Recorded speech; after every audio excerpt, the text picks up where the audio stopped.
Welcome to another author interview here at Middleway Words. Barbara Copperthwaite was born and raised in the seaside resort of Skegness, but decided selling rock and hiring out deck chairs was not for her. So she decided to be a newspaper reporter instead. She was so good at it that she was soon writing for and editing national publications, but she gave it up to pursue her dream of creating psychological thrillers. The move certainly paid off. Her first novel was published in 2014 and her sixth earlier this year. She has hit the Amazon bestseller lists in the UK, America, Canada, Australia, and Italy. She's been #1 on Kobo, the Canada-based online bookseller, and featured in the bestseller charts of the American national newspaper USA Today. She now lives and writes in Birmingham. Welcome to Middleway Words, Barbara Copperthwaite. Hi, thank you very much for having me. It's lovely to be here. Lovely to see you on taking part in the festival as well. Yes, so as I just said, you had a successful career in journalism, and you gave it up at the age of 39 to become an author. Yes, it was a week before my 40th birthday. Oh, really? It just sounds like such a huge gamble. Why did you decide to take it? I think I'd kind of achieved everything that I wanted to achieve in journalism. I'd been doing it for over 20 years. And I just felt like I'd achieved everything that I wanted to, really. And as much as I enjoyed it, I'd lost that buzz that you get from journalism. And that's what I'd always really enjoyed, was kind of meeting people and the different challenges every single day. I'd sort of, while I still enjoyed it, I'd kind of lost that buzz, that edge. And I just fancied doing something else. And for years, people had always asked me, "Oh, do you think you've got a book in you? Why don't you write a book?" And I always thought, well, no, I don't want to write a book. I deal in facts, I don't want to make things up. The real world is far too interesting. But then I had an idea for a book that actually was based on something that had been percolating for a good few years, from back when I worked at Barlini prison very, very briefly.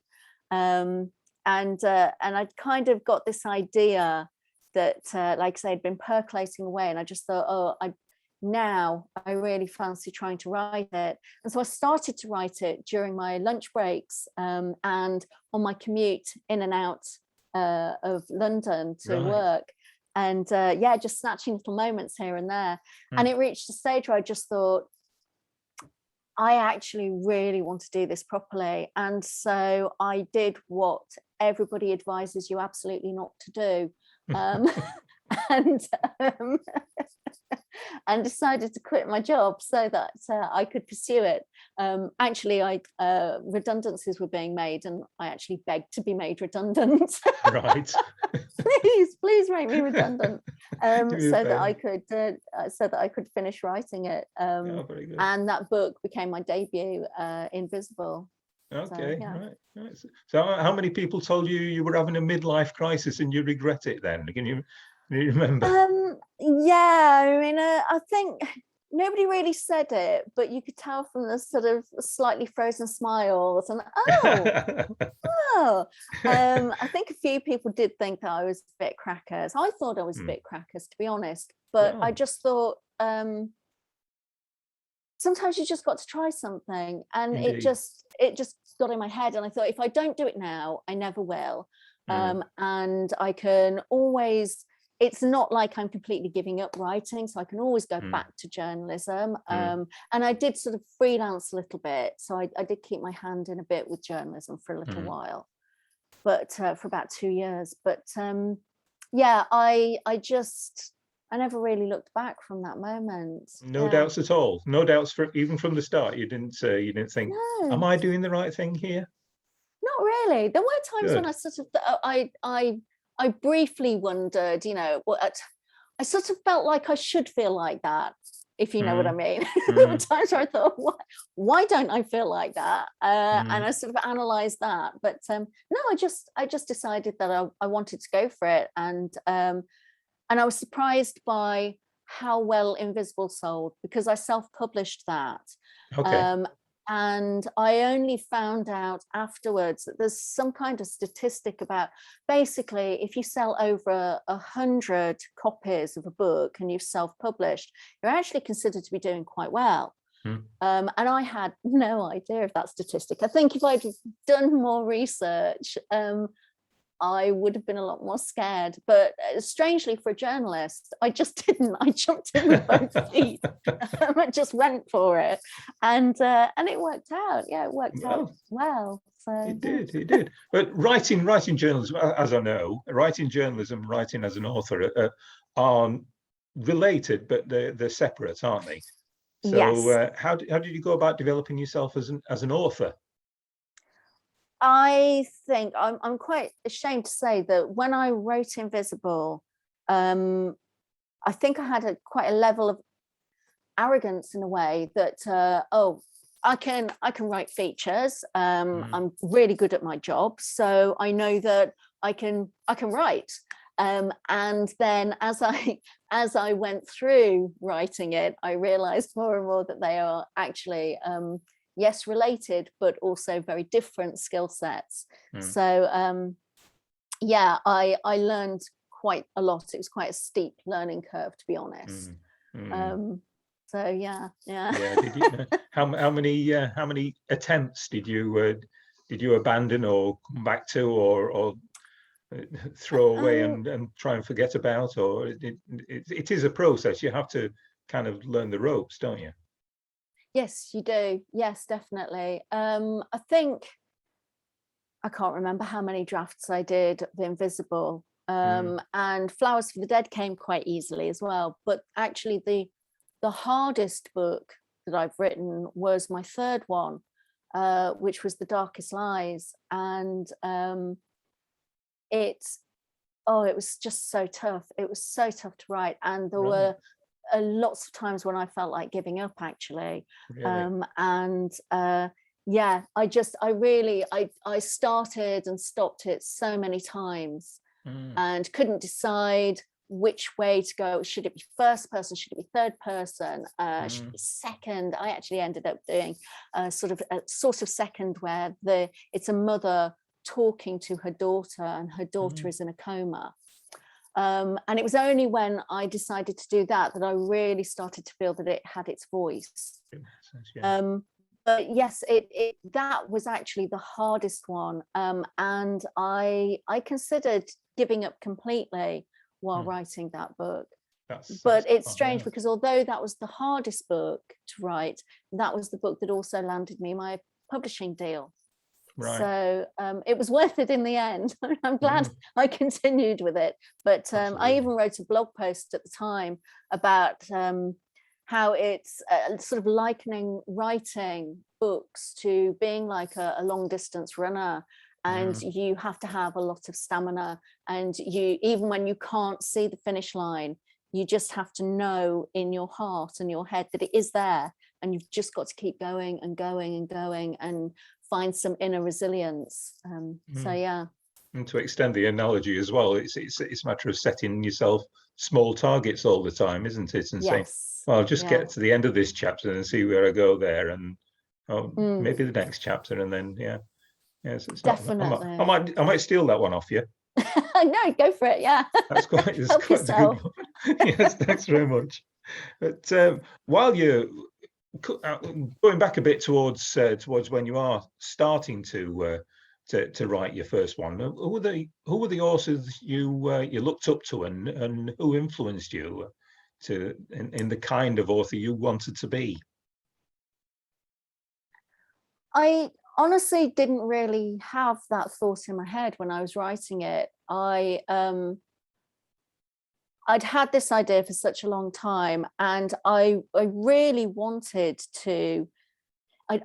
As a journalist, there was a certain story that I'd always wanted to land and it's so rare that it never really comes up. And that was interviewing somebody who had actually been married to a serial killer, or something like that.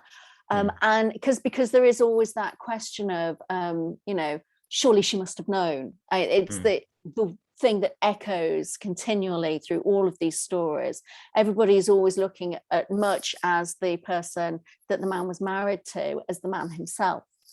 And I was quite fascinated by that and really wanted to explore that. And as a journalist, I'd never been able to. And so really what I was concentrating on when I was writing it was writing that ultimate journalism story.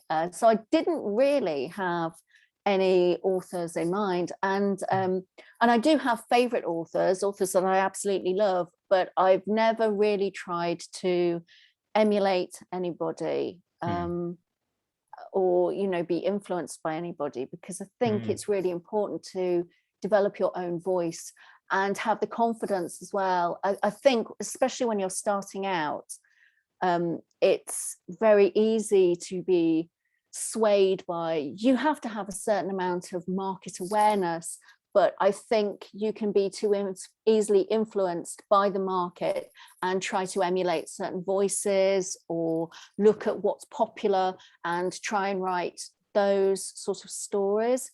But if you do that, if you chase the market, you'll constantly find yourself behind it. And I think all you can ever do is just be true to the stories in your head and just write those. And I mean, even when I was writing Invisible, I had a couple of people who were a bit further down the line than me, who were friends who were writing in a different genre and who had agents. And they were advised, don't write psychological thrillers. The market's about to disappear. It's getting too big. So, don't do it. And I just sort of went, but I want to. That's the story in my head. Those are the stories that need to be told. And I actually once tried to write a happily ever after book, and I'm just not capable of doing it. Hats off to people who do, because I can't do it. All of my stories end up going really dark. So that's just the way that my brain works, unfortunately. So I could never chase that market, for example. I think people don't really realize it. Just read. I've been really generalizing, but you do spend an awful long time with a novel when you're developing it, don't you? So you've got to be comfortable with it. It's got to appeal to you. You're not just going through the motions of churning something out because that's what other people want. It's got to. It lives with you, and you've got to be happy with it, haven't you? That's the key to it. Definitely. And I think that if you are uncomfortable with it, it's because there's something wrong there, and you need to step back and look at it and say, what is it about this that isn't working? What's your subconscious telling you? Or if you just push ahead with it, I think the readers can tell that there's something not quite right. There's something not quite there. So. Yeah. You've got to trust your judgment. I think you do develop that judgment as a journalist as well, don't you? Because you're writing for an audience, but you also know your own writing skills and such, and you know what you want to say. I think that is part of journalism as well. That's interesting. So, what when you've got your Invisible as a complete manuscript, and you self-published, as you said, but what was the journey you took after that to earning a publishing deal with Invisible? Well, as I say, I self-published Invisible, and I was surprised by how well it did. And because I'd sort of I knew a few people on magazines, I was lucky enough to get the book reviewed, even though it's quite rare, even today, for self-published books to get reviews in these sort of publications. And then I decided to follow it up with Flowers for the Dead. And with Flowers for the Dead, I wrote it and absolutely loved it, and was it took me by surprise the way that the story went, to be honest. Really? I had a certain idea in my head of where it was going to go, and then I always think it sounds a bit mad when authors say this, but the character of Adam kind of took over and started revealing little bits about his background that made me feel quite sorry for him, which doesn't negate what he does at all, because what he does is that he's evil. Right. But there are also parts of him that you can sympathize with. Not the horrible stuff that he does, but he's got a very certain way of thinking.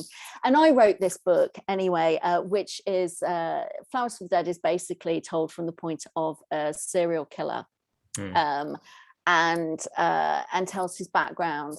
So it's telling all about his past, and it's also telling his present from both his point of view and from the point of view of a woman that he's currently stalking. Right. And I wrote it and tried to get an agent, and all of the agents came back to me that I wrote to. They all came back saying, we love this. It's really well written. It's a really unique idea. We love it, but readers won't like it. Really? They will not sympathize with this character, and so it won't sell. Can you rewrite it as a detective story? And I got so many different agents came back to me saying that, and I just again kind of rather stubbornly thought, well, no, because I really like this story, and I love the fact that it's different. So again, I self-published, right. And the readers absolutely loved it, and Flowers for the Dead was more successful again than Invisible, and its success brought me to the attention of Bookouture. One of their commissioning editors, Keshni Naidu, started following me on Twitter, and I'd already I was aware of Bookouture. I had reviewed a few of their books and followed a few of their authors, and sort of kind of had interacted with some of the authors slightly and some of the people there. And so I cheekily messaged Keshni saying, oh, would you like to take on Flowers for the Dead? And she said, well, because it's done so well, we won't do that, but I'd like to have a look at the next thing that you write. So that's what I did. I wrote my next book, which was The Darkest Lies, which was the one that I really struggled with. Yeah, the painful one. And I sent that to her, and a couple of other publishers as well, just in case Bookouture didn't want it. And I got a couple of offers actually on that. But ultimately, I decided to go with Bookouture. So I did have a couple of sort of people that would have given me paperback deals, but I decided to go with a digital publisher instead, because Bookouture is digital first. And yeah, that was that really. Yeah, it was amazing. Yes, and you've the cheering part of that story is that you stuck to your guns when you were under pressure not to. When you're in the position you're talking to people just starting out in the industry, is that something you consider bringing out as an example of be true to yourself and write the kind of book that you want to write? Yeah, I think that you have to recognize that there are times where you do have to listen to people, and that stubbornly sticking to your guns is the wrong thing. And there are plenty of examples of where I've had feedback and I've listened to it, and it's massively improved the book. Including with Flowers for the Dead, actually, because I did send it off to a professional editor before I then sent it off to the agents, and I got the feedback, and I did listen to that feedback. But it's always a marriage of listening and reacting to the stuff that makes sense and resonates in your heart for the best of the story, and the other bits that are just screaming out, no, that's wrong. It's and I think, again, that's journalism does teach you when to stick to your guns and when to actually listen to other people. I think you do develop quite strong instincts as a journalist, so I've been very lucky in that respect. Yes, perfect training. So the girl, the Girl in the Missing Poster came out February this year, wasn't it? That's right. Yes. That's your 6th novel, as we say. Reviews have been excellent. Thank you. Going by the volume of reviews, I presume the sales have been going quite well as well. Yes. Have you an idea how many sales you've generated through the 6 novels so far? In total, I don't know accurately, but I think it's around about 300,000 in total. Nice. Nice. And where are your major markets? UK and US. They're the biggest sellers, definitely. Are they? Do you notice differences in the markets, or do your books translate very well between the two? It seems to work fine. I don't tweak for the US market at all. I definitely write in a very, they're very firmly English books, to be honest. They are. I write a lot about the English countryside. The settings are very important to me. I mean, the Darkest Lies is set.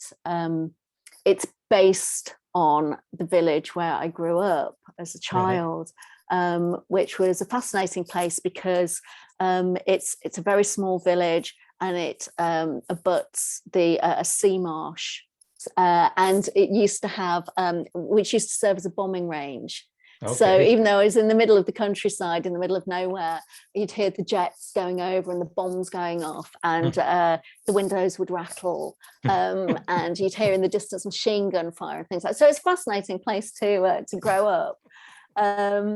But yes, it's very, I do, the landscape is very important to me as a setting, and so I don't change that. I don't change the language or anything like that, because for me, I am I'm a Northern writer, not just a sort of English. It's I think it's important I suppose it's another example of kind of staying true to yourself and true to the stories that are inside you, and that's what makes you the writer. Otherwise it might as well just be a computer generated story.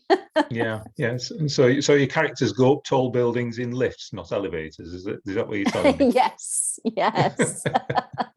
Absolutely. They walk on pavements. Yes, absolutely. And pants are not trousers.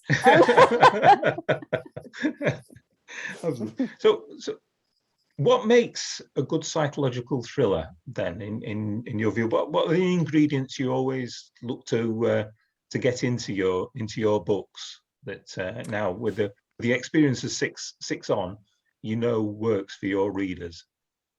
Yes, I think there are certain things that you always have to have. You've got to have a really strong hook, really strong. Because even a story that plays out slowly, it's got to have a reason why the readers will keep reading. So you've got to have that strong hook, and it's got to be there up front to pull people on, so that they know that actually, that it's the promise of the premise will pay out, you know. So you've got to have that strong hook. And for example, in Her Last Secret, it starts with a prologue of a mother's fears for her children, which is very primal and taps into that. And then the police, it starts with a scene where the police are called to a home, shots are fired on Christmas Day.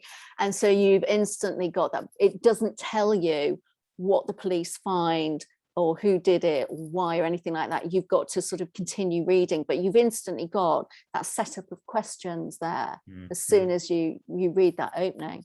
And I mean, an example of another really strong hook is there's a brilliant book by Steve Kavanagh called 13, and the tagline on the book, just, you have to buy it, because it says the serial killer isn't on trial, he's on the jury. And just as soon as you read, you're like, I need to know more, come on.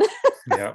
Brilliant. So its strong hook is definitely a must. I think psychological thrillers in particular have to have a build of suspension and fear in the familiar, and it's those little details where there may not really be anything in particular that's happening, but there's just the way that it's written, you have that sense of prickling fear and, you know, the hairs on the back of your neck standing up. And in The Girl in the Missing poster, I try to do that through using the dogs sometimes, where the woman, the main character, Stella, has, you know, no idea, everything seems fine, but the dogs will just suddenly jump down off the bed and run around the house sniffing and sort of making that little huffy noise that they do, you know. And it's clear something's happening that she's unaware of. And then they come back and settle down, and she's just sitting there on her own thinking, what's just happened? And in Flowers for the Dead, it's done with things like, you know, I think we can all sort of relate to things like finding £5 unexpectedly in your purse, and something like that in Flowers for the Dead suddenly becomes quite terrifying. I won't give away too much, but just little ordinary things like that can suddenly become quite scary. And I think that fear in the familiar is something that really plays well with psychological thrillers, because everybody can relate to it. Also complex characters, but relatable. I think it's really important to have people that you can sort of relate to, even when they are, as I say, a serial killer. Everybody has a logic. It may not be logical to the rest of the world, but it's logic to them. And so you have to understand that character's logic, so that, you know, you can just get under their skin and kind of relate to it, even though you think, well, you know, why am I relating to this person? So it's emotional honesty, really. And also, I think moral dilemmas are also always really interesting. They're at the heart of quite a lot of psych thrillers.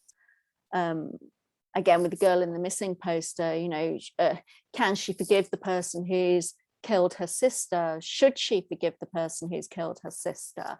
In a way, that's at the sort of the very beginning, is that's what's at the heart of the story. And I think makes readers again sort of think, well, what would I do? How would I react? You know, everybody's got their own take on it, and it's knowing what your take would be that drags you then through the story as well, because you think, well, are they going to react the way I'd react? No, they're not. Why are they? You know, and it's again going back to that relatability. And obviously twists. You've got to have a twist. You got to deceive, haven't you? You've got to deceive. Absolutely. And it's sometimes it's lots of little twists all the way through. Like with I think it's the Her Last Secret is lots and lots of little things. And then with other books, you can do a big twist. For example, Claire Mackintosh, I Let You Go, is just, it's got this huge midpoint twist that just makes everyone go, what? And of course, Sarah Pinborough's book, Behind Her Eyes, is, yes, everybody just talks about that. So a twist, you've got to have a really good, strong twist. And as I say, it can either be one big one, or it can be lots of little ones all the way through. But you've got to have reveals and deceptions, and So what you're saying really is your books have got to be believable from the start, so that people can relate to characters, relate to situations, maybe put themselves in the same situations.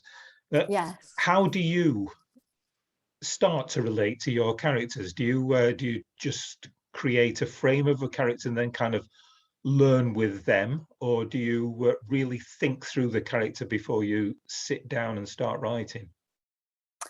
I think it's kind of a mixture of both, because to a certain extent, you have to have a character, you have to create a character that suits the story.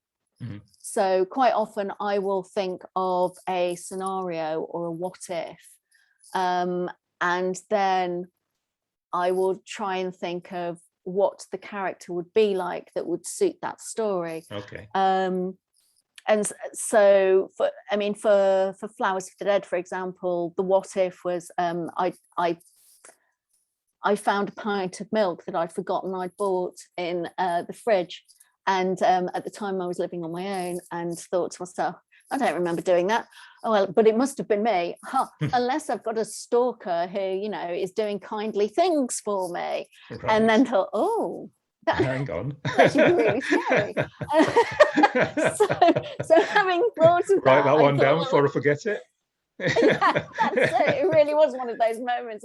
That's actually really, really scary and fascinating. And I started to think about the kind of person, and I immediately sort of thought of the cliche of a very angry man. But once I started to write him, Adam wasn't like that at all. He's not an angry man. He's really screwed up, very, very confused, and his way of thinking sort of revealed itself to me as I explored his past. Right. And that's the reason why the book actually tells his entire life story from childhood all the way up to the present day. So he's definitely an example of the two marrying up. And again, the girl in the missing poster, I was thinking of the scenario of somebody whose sister is missing, and who the killer is watching the documentary. Because actually what sparked the idea for that was I was watching a documentary about Jill Dando. Okay. And the brother, her brother, said something right at the end of the documentary about how it wasn't even just about wanting justice anymore. It had gone beyond that, and he just wanted somebody to explain to him why. And that really resonated with me, because I think that's one of the reasons why I became a journalist, is it's that fascination with why. And that's why I used to love interviewing people, was to try and find out why and what makes people tick. And so the thought of that really got to me, particularly because I'm also somebody who is very, very bad at not knowing the answer to something. Okay. I'm like a dog with a bone. If I don't understand what an answer is, I'm terrible. So it really got under my skin, that and it just made me think, well, for all he knows, the killer could be watching this documentary, and what would the killer say? How would he explain that? Is he somebody who had mental health issues, who now can see how wrong it was but daren't come forward? Or is he somebody who just coldly doesn't care and has done it again and again and again? Or, you know, all these different scenarios sort of played out in my head.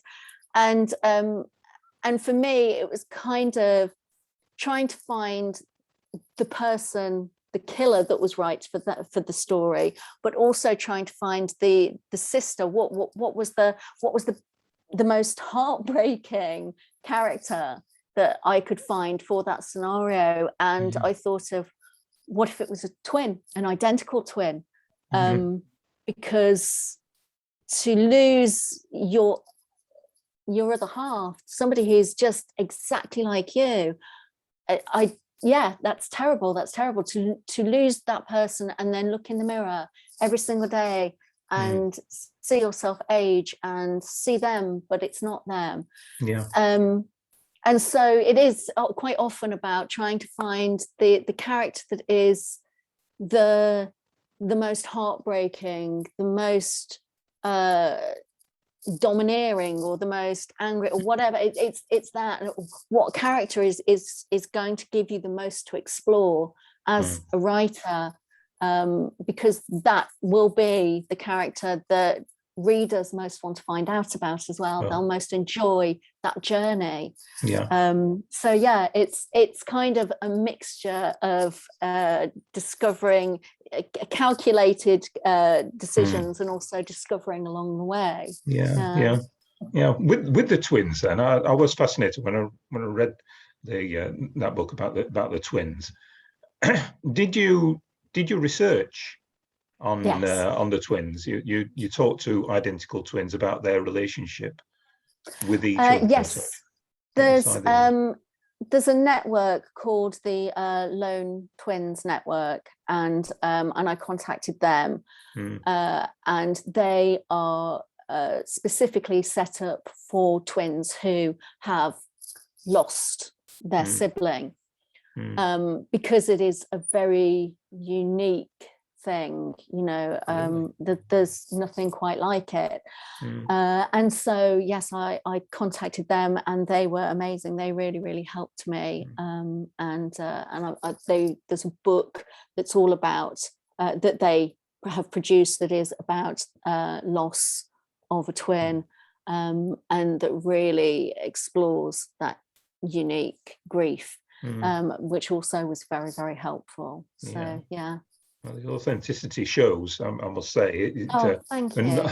It's certainly believable. But again, I come back to journalism. You've been used to doing your homework on stories in the past, and those habits don't die easily, do they?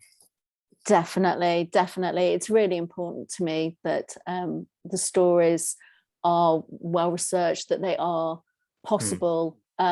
Everything that happens in my books is feasible and possible and has happened, not necessarily in the scenarios that I put them in, but they have actually happened. Sure. And actually in the Girl in the Missing poster, in my sort of author's letter, I do say that, you know, there's some quite extreme things that happen at the end, but that actually they're all real. Right, really? Oh wow. Yes. Oh dear. Yeah. That's worse. So what's happening now? What are you working on next? The industry never stays still. You have to be looking at the next one. What is the next project? Well, I mean, I've got my next 3 projects actually. I'm writing one, and I have 2 planned out. The next 2 planned out as well, and a third that's another one that needs to be called out. So yes, that'll be 4. So yeah, busy all the time. The one that I'm writing at the moment is it'll be my 7th one, and it's difficult to talk about without giving away too much, but it's kind of exploring how reality is all about appearances in the modern world so often. I mean, we're having a Zoom meeting, and you can live in a hovel but have a background that looks like you live in a mansion, or vice versa.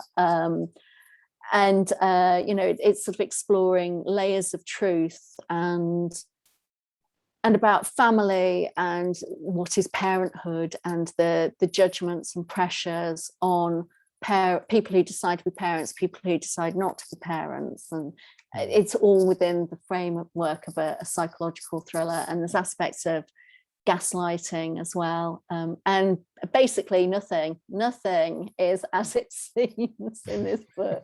Nothing at all. I've had such fun writing it so far. Yeah. That's always that's got to be a good sign. That has got to be, if you're enjoying it, that's got to be a good sign. Definitely. Yes.